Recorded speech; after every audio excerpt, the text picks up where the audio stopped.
ఎందుకంటే ఇంకా 2 ఏళ్ల తర్వాత ఉంటాడా రేవంత్ రెడ్డి? మళ్ళీ వస్తారు ముఖ్యమంత్రిగా. అప్పుడు మన గజ్వేల్ కేసీఆర్ ఉంటుందా ఉండదా?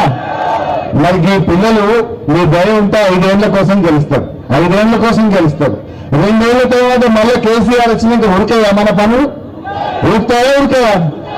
వీళ్ళ ముఖం ప్రజ్ఞాపూర్లో ఈ గజ్వేల్ బస్ స్టాండ్ బాగా పడైంది, ఇంకా చారణ పడన చేసింది 2.5 ఏళ్ళ అట్లనే పడబెట్టి ఇంకా వీళ్ళట వచ్చి గల్లీలలో ఓటడుగుతారట.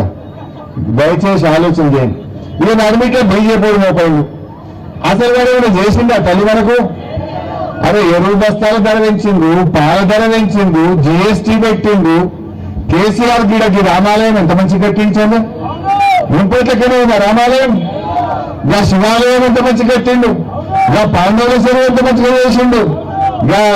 రాజు పార్క్ ఎంత మంచిగా అయింది. ఆలోచన చేయండి. అందువల్ల దయచేసి నేను మీతో కోరేది ఈ మనం సర్ది నిండా వేలు కలవాలి.